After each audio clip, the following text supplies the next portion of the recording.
Okay, so in this video, we're gonna see Senator John Thune explode at Gary Peters after he blocks Ron Johnson's bill to pay federal workers. Let's watch the full clip, and then I'll give you my thoughts at the end. Madam President, Senator from Wisconsin. I ask that the quorum call be initiated. Without objection.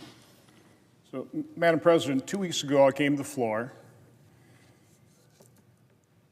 in support of a bill that we were going to vote on, a motion to proceed, called the Shutdown Fairness Act. Pretty simple bill.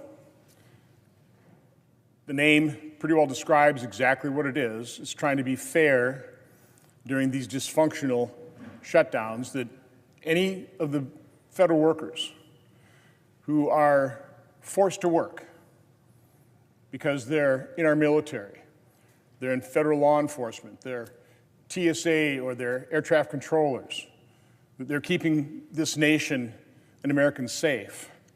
If we're going to force them to work, at a minimum, let's make sure we pay them and pay them on time. Now, I came down in as nonpartisan manner as I possibly could and literally begged the other side, just join us. Vote to proceed to the bill. That they had some objections to it, things that I was willing to address. For example, my bill only addressed workers that were forced to work. They wanted to include furloughed workers. I said on the floor, listen, I'm happy to add that as an amendment. I think, working with my conference, I can get the conference to support it as well. It wasn't quite that easy, but in the end, we overcame objections within our conference to adding furloughed workers. So we've completely amended the bill now. We've added furloughed workers. In the meantime, surprising to me, we had federal employee worker unions reach out to us, asking what they could do to help pass this bill. They are sick and tired of being used as pawns in this political dysfunction here. They're tired of it. One of the things that definitely appealed to them once I added furloughed workers was, my bill makes it permanent. My bill says we will never use you again as a pawn in the political gamesmanship that's being played out right now. So I'm happy to report the Shutdown Fairness Act, as I've now amended it, adding furloughed workers, is supported by the American Federation of Government Employees, the Federal Managers Association, Federal Law Enforcement Officers Association, National Air Traffic Controllers Association. We tragically had a plane go down early in the week. I'm not saying it's because of air traffic control, but we understand the danger. We have to understand the risks we are taking in not paying air traffic controllers so we can fully man our air towers and keep our airspace safe. The International Association of Firefighters supports my bill. The Association of Flight Attendants does. So again, one of the main reasons they support my bills, in addition to the fact that we added furloughed workers, is my bill makes this permanent. So, Madam President, I ask unanimous consent that the Senate proceed to the immediate consideration of calendar number 191, Senate Bill 3012. I further ask that the Johnson substitute amendment at the desk be considered and agreed to, the bill as amended, be considered read a third time and passed, and that the motions to reconsider be considered made and laid upon the table. Is there objection? Madam President. Senator from Michigan. Madam President, reserving the right to object, I just want to first start off and say that I just deeply appreciate that Senator Johnson has updated his proposal to pay all federal employees during the shutdown to include furloughed workers as well as DC employees. So I appreciate all those efforts. I've worked on a number of bills with the senator from Wisconsin We'd like to continue to work on this bill as well as we go forward. But unfortunately, I just still have some concerns about the way that the bill has been drafted so far. Those are things that I think we can work out and want to work out. We've been going back and forth with our staff. I'm concerned that Senator Johnson's bill still leaves too much discretion up to President Trump. There's too much wiggle room for the administration to basically pick and choose which federal employees are paid and when. And I'm also deeply concerned that this would allow the administration to actually transfer this money to other purposes that are unintended by Congress, which unfortunately we have seen happen repeatedly in this administration. So I believe there are ways that we can put in guardrails. There's a way we can get to that, but we're just not there yet. And I would certainly ask the indulgence of my colleague from Wisconsin to look. We've sent another proposal over to his staff. We can work on this quickly and try to figure out how we get there. But in the meantime, I've also introduced a bill that would pay federal employees just for this shutdown without the additional powers to the administration. It's just basically a clean bill. No additional language, no complications, no wondering what does this actually mean. It's very straightforward. My Military and Federal Employees Protection Act would ensure that all federal employees receive the pay that they certainly deserve, allowing them to pay their bills on time this month. I've asked Senator Johnson to support my very simple proposal, which I think accomplishes most everything he wants to do, with the exceptions of things about giving the administration more power. I think we can agree on that, whether we can pay our troops and our federal employees, period. That would be my goal. So I will continue to work to this end, to work to end this government shutdown and address the health care crisis. But in the meantime, we must protect our hardworking federal employees. My bill is very straightforward. We could agree to that right now, and it's done. Federal employees are going to get paid without all the other extraneous language that's in the senator's bill.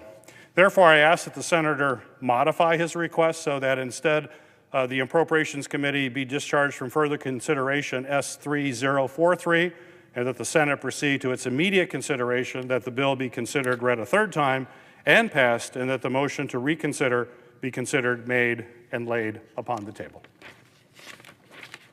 Does the senator from Wisconsin so modify your request, his request? Reserving the right to object, Madam President. It's important the American public understands what's going on here. Again, I came down here 2 weeks ago.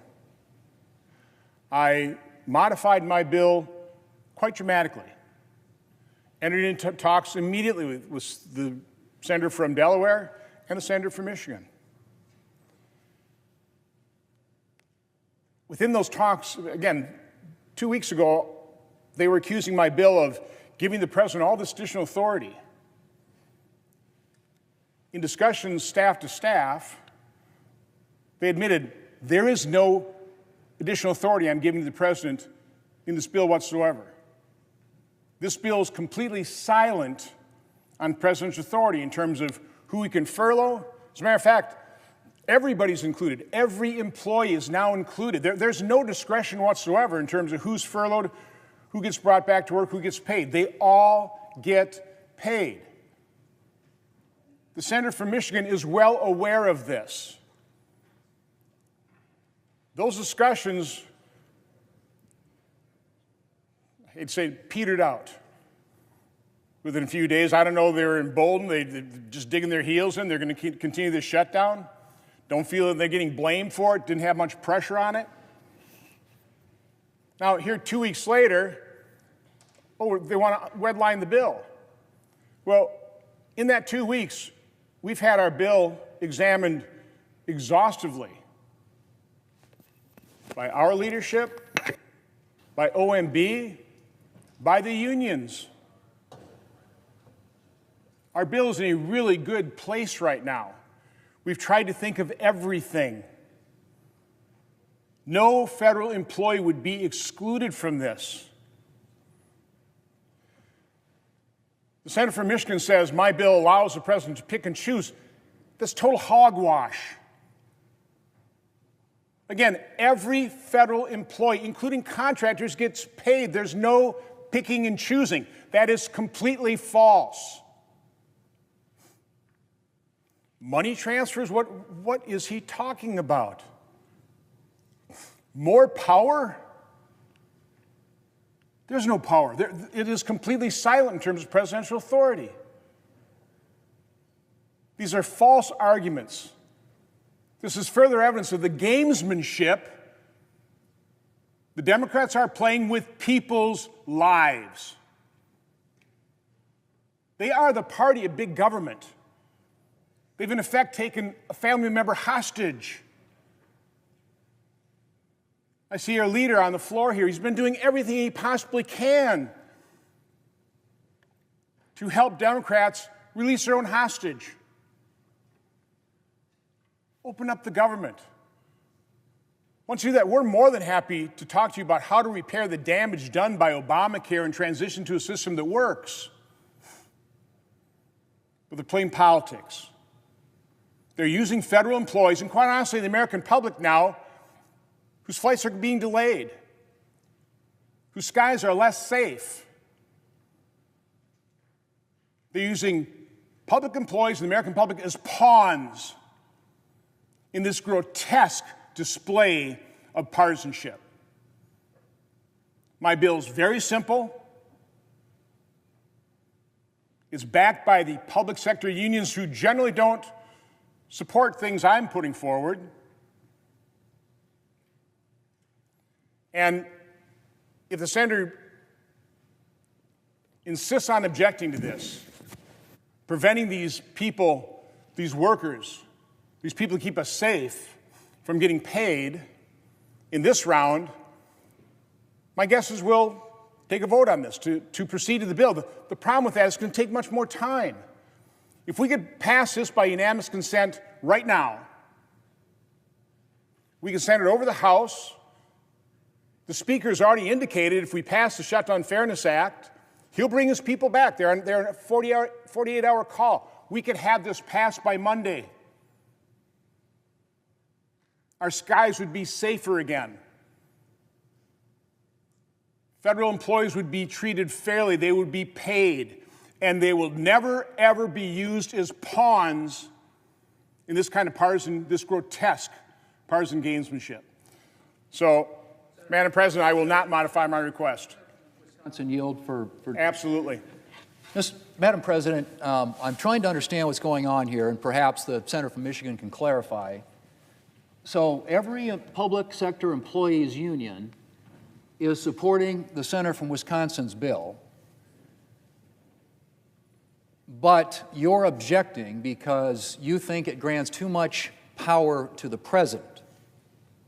Now, if that's, I don't know how every public sector employees union would be in support of this bill. And my understanding is the modification proposed by the senator from Michigan would essentially cover back pay, but wouldn't do anything to address going forward. So in other words, we're going to keep federal employees hostage. So they might get paid for back pay, but starting tomorrow, they're not going to get paid again. And that means that in the future, they continue to be pawns. They continue to get held hostage. This is a straightforward approach that addresses that issue. And that everybody in this chamber who isn't getting paid, I can't believe people come down here and look these people in the eye when he's saying right here, we will pay them not only for today, but for tomorrow and for the entire year, and we won't allow them to be held hostage and be pawns in a political game in the future. And my understanding is the senator from Michigan, on behalf, I suppose, of other Democrats, is objecting to that. Please, please help me understand. This is a straightforward proposal which addresses the concern that millions of Americans have who are headed to food banks and can't pay their rent. And you're coming down here and saying you're going to object because you just want to pay them for yesterday, not for tomorrow or the next day after that?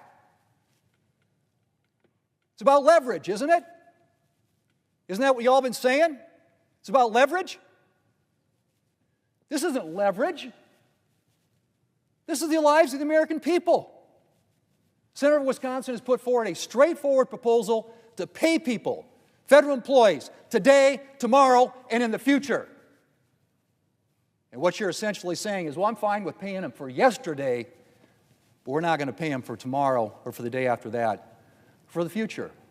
And we don't seem to care that there are men and women in uniform who are frequenting food banks, who are not making rent payments, or trying to borrow to get by, because it's leverage. So, Mr. President, Madam President, I should say, I would hope, we're going to vote on this, so Senator from Michigan can object to the unanimous consent request the Senator from Wisconsin made. But everybody in this chamber is going to be put on the record on whether or not they want to pay federal employees. Not yesterday, but today and tomorrow and into the future. I am tired of the political games. I really am. And so feel free to object to something that I don't know how anybody in their right mind can walk into this chamber, look these people in the eye, and say, we're not going to pay you. So we're going to vote on it.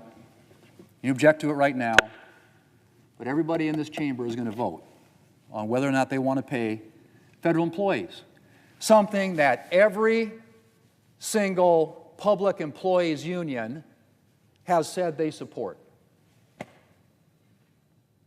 I yield back to the Senator from Wisconsin. Reclaiming my time for briefly to reemphasize the fact, if we can pass this now, and again, Senator from Michigan, I'm literally begging you, do not object.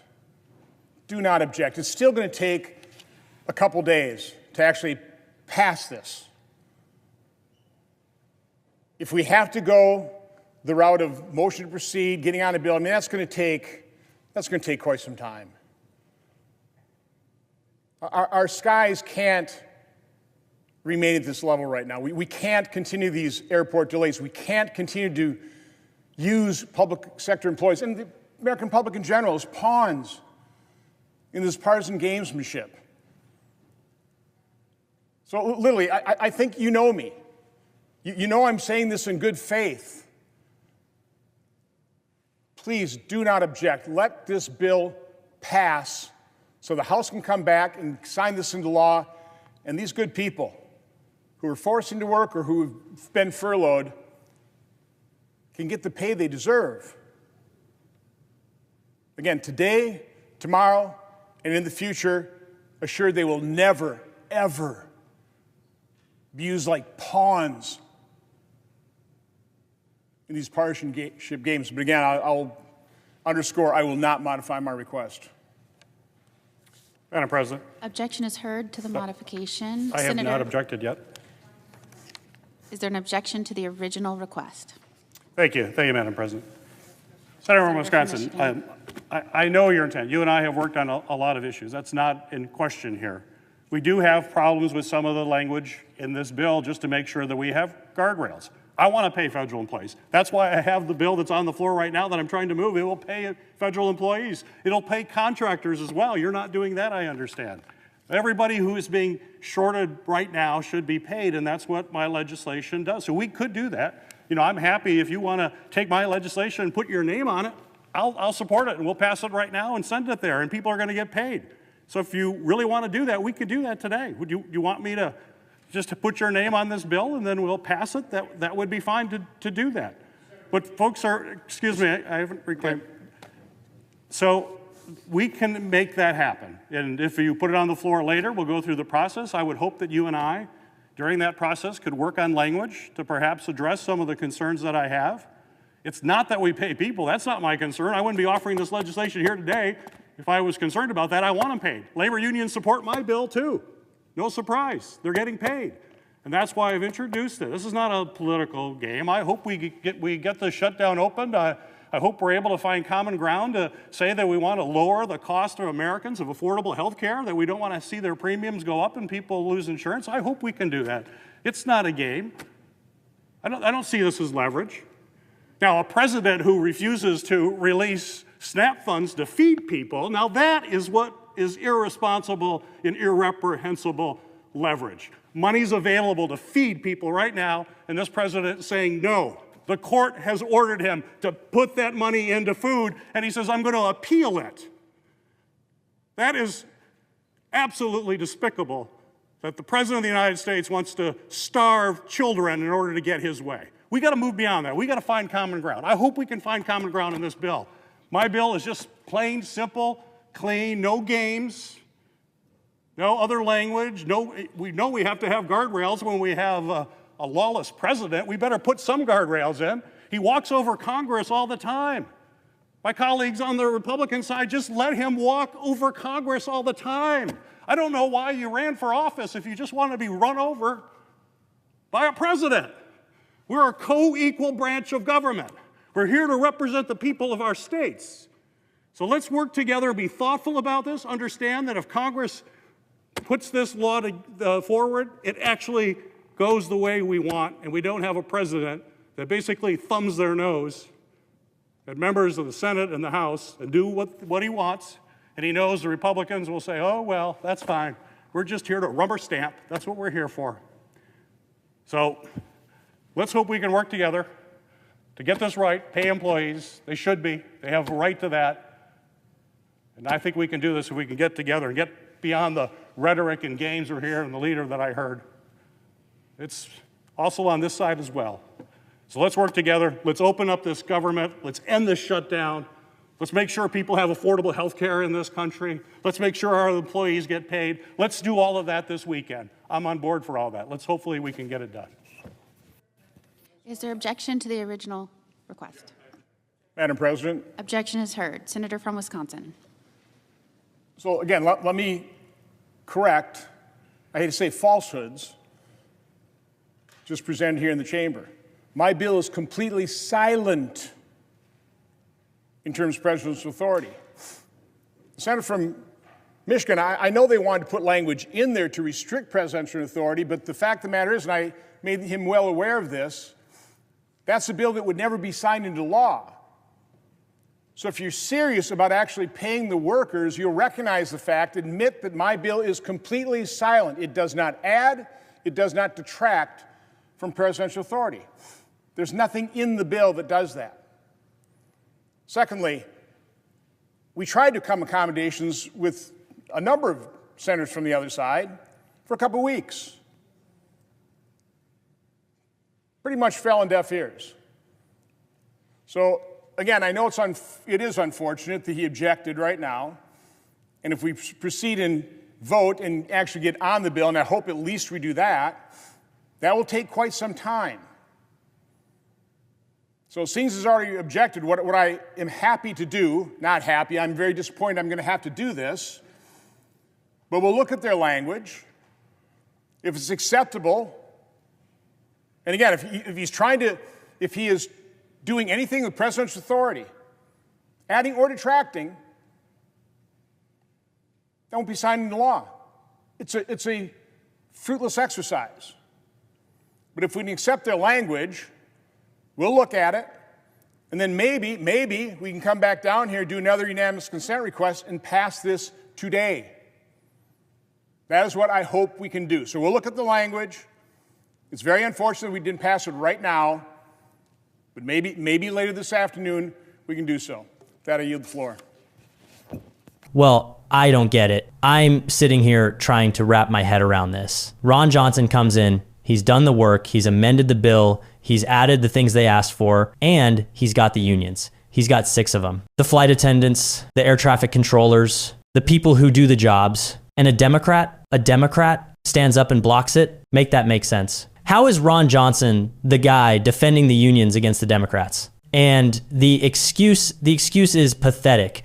It gives the president too much power, too much discretion. Did he even read the bill? Johnson comes right back and completely flattens him. Says, that's hogwash. It's not in there. Your own staff admitted it's not in there. So he's lying. Let's call it what it is. He's standing there lying to the chamber because the real reason, he can't say the real reason, can he? It's staggering, the dishonesty. And then John Thune gets up And you can tell he's had it. He's done. He's the only one who seems to be listening. He points out the obvious thing, the clean bill that Peters is offering. It's a joke. It's a temporary patch. It's we'll pay you for yesterday. Johnson's bill is we will never let them do this to you again. And the Democrat wants the temporary one. Why? Why would you want to keep this crisis as a weapon? And Thune says it. He puts it right out there. It's about leverage, isn't it? That's it. That's the whole game. The quiet part, said right out loud. They need these people to be political pawns. How cynical can you be? To look at people who are going to food banks, as Thune said, and see them as leverage, not as Americans, not as workers,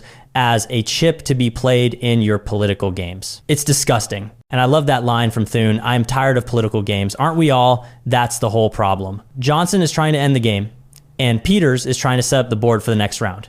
So what happens? Peters is cornered. He's been exposed as a liar. His real motive, the leverage part, is out in the open. What does he do? Does he defend his clean bill? Does he rebut Thune? No. He short circuits. It's full-blown Trump derangement syndrome. He starts ranting about a lawless president, starving children. What? What does that have to do with anything? What does that have to do with paying air traffic controllers? It has nothing to do with it. It's the ultimate tell. He got caught. He had no defense, so he orange man bad. That's it. That's all they have. They would rather let their own union members suffer so they can, one, keep their leverage, and two, scream about Trump. It's mad. Absolutely pathetic. Let me know your thoughts in the comments. While you're down there, hit the like button and subscribe. I appreciate you guys, and I'll see you in the next one.